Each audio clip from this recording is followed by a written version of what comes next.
네, 여러분 안녕하세요. 브라이 칼리지 플래닝의 엘리팍입니다. 네, 지난 편에서는 미국의 교육비 세액 공제 항목인 두 가지, 아메리칸 오퍼튜니티 텍스 크레딧과 라이프타임 러닝 크레딧에 대해서 좀 알아봤었죠. 네, 세액 공제 항목, 세금을 직접적으로 줄여주는 혜택이 있기 때문에 그 혜택이 좀 크다고 말씀드렸었는데요. 오늘은 세액 공제 항목이 아니라 소득 공제 항목이라고 할 수 있는 529 플랜, 주마다 다 그 텍스 베네핏이 좀 다르거든요. 그 529 플랜에 대해서 좀 더 자세히 알아보도록 하겠습니다.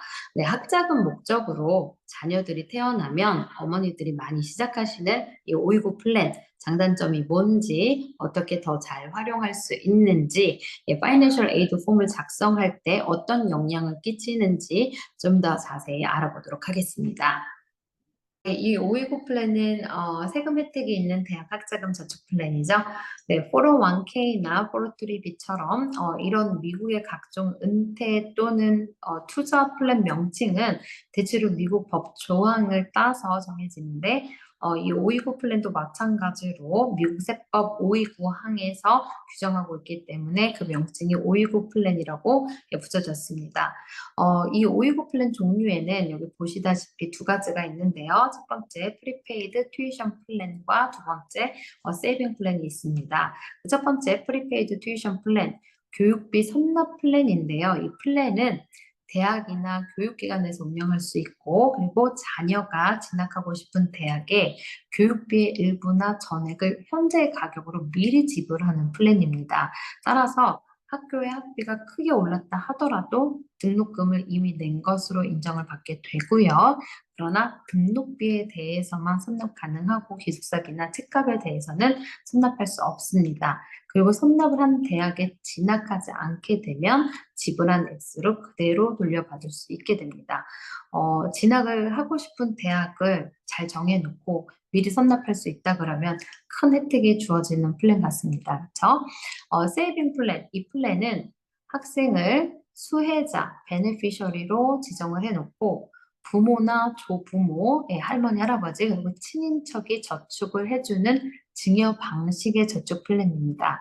증여 방식이기 때문에 증여자가 부모나 넣어주시는 분, 펀딩해주시는 그분 한 분에 한해서 1년에 18,000불, 2024년 기준이고요. 18,000불까지 세금 증여세 상관없이 저축하실 수 있고, 그리고 그 이상을 저축하게 된다 그러면 IRS에 보고하셔야 합니다.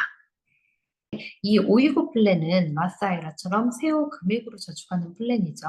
그래서 원칙적으로는 소득 공제가 되지 않습니다. 그런데 학자금 용도로 사용하게 되면 투자 소득에 대해서 텍스가 붙지 않고요. 즉 비과세고요. 다시 말해서 529 계좌에 돈을 넣게 되고 그 돈이 S&P 500 인덱스에 투자가 되게 되면 자녀 교육비로 쓰기 전까지 얻은 수익에 대해서는 세금이 부과되지 않습니다.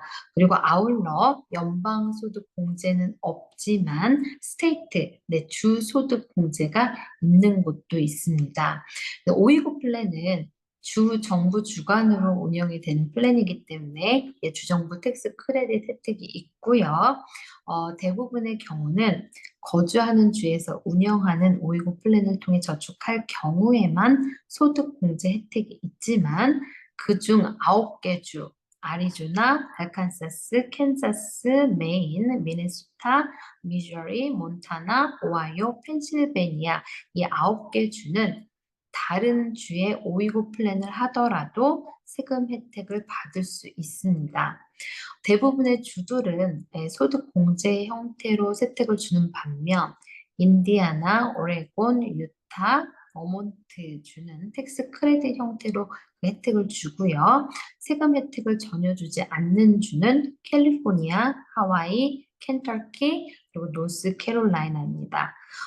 지난 편에서 말씀드린 것처럼 세액 공제와 소득 공제의 차이에 대해서 좀 알아보셨으면 좋겠고요. 누차 말씀드렸다시피 이 529 플랜은 스테이트마다 어떤 텍스 크레딧이 되는지 어떻게 소득 공제가 되는지가 다 다르거든요.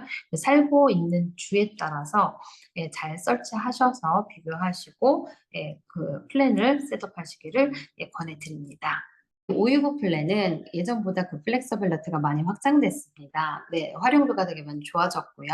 그만큼 장점이 많아졌는데요. 2018년 이전까지는 이 529 플랜에 적립된 그 돈을 대학교 과정에만 쓸 수 있었습니다. 그런데 2018년에 세법이 개정이 되면서 대학교 과정에만 아니라 킨더부터 12학년까지의 그 교육 과정에도 연 10,000달러까지 사용할 수 있게 되었습니다.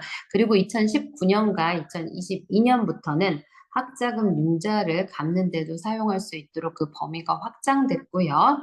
그리고 그 펀드를 다 사용하고도 대학교 과정이나 킨더 12학년 과정에 뭐 학자금 융자를 갚는데 다 쓰고 나서도 남은 금액이 있다면 그 잔여 금액을 최대 35,000까지 라스 아이라로 트랜스퍼를 해도 페널티가 없도록 가능해졌습니다. 네, 또 좋아진 점 중 하나는 5년치 기프팅을 한 번에 할 수 있다는 겁니다. 2024년 기준으로 1년 기프트 텍스 익스클루전 어마운트는 18,000불이고요. 즉, 증여세 상관없이 증여할 수 있는 금액이 1인당 18,000불이라는 겁니다. 그렇다면 학생의 조부모, 할아버지, 할머니가 그 529 플랜의 오너로 계시다면 학생, 베네피셔리인 학생한테 1년에 두 분이서 18,000불, 18,000불 각각 그렇게 하시고 36,000불을 5년 18만 불을 한 번에 펀딩을 하실 수 있다는 뜻이죠. 증여세 없이 그렇게 하실 수 있고요. 할아버지, 할머니 입장에서는 상속 자산이 좀 많으셔서 나중에 상속세가 걱정이 되실 경우 그렇게 조금씩 우리 재산을 아이한테 증여하는 방식으로 하셔서 증여세도 조금은 피할 수 있는 방법이 되실 수도 있습니다. 그리고 FAFSA 심플리피케이션 액트를 통해서 할아버지, 할머니가 오너로 있는 529 플랜은 더 이상 FAFSA 기준에서는 학생의 파이낸셜 에이드 받을 때 재산으로 포함이 되지 않는다는 장점도 있습니다. 그렇다면 단점은 뭘까요? 네, 529 플랜에도 단점이 있습니다. 첫 번째, 사용 목적의 제약인데요. 이렇게 저축 금액과 수익은 학자금 이외의 뭐 용도로 사용할 경우에는 10% 페널티가 부과됩니다. 가령 학비 목적이 아니라 여기 학자금 이외 용도라고 했죠. 뭐 아이가 파이낸셜 에이드를 많이 받았어요. 스칼라십이나 그랜트를 받아서 그 금액을 학비 목적으로 쓰지 않아도 되는 경우, 뭐 자동차를 산다던가 나중에 집을 산다던가 그렇게 사용할 경우에는 10% 페널티가 있다는 걸 감안하셔야 되고요. 오너가 529 플랜의 오너가 부모인 경우에는 팝사 작성할 때 여전히 에셋으로 포함된다는 단점이 있습니다. 나중에 팝사와 CSS를 작성하는 거, 그거에 대해서도 제가 또 동영상 한번 올려드릴 건데요. 그때 가서 또 한번 말씀드리겠지만, 팝사 작성과 CSS 작성의 기준은 많이 다릅니다, 여러분. 잘 아셔야 할 것 같고요. 지금까지 529 플랜에 대해서 말씀드렸습니다. 브라이칼리지 플래닝이었습니다. 감사합니다.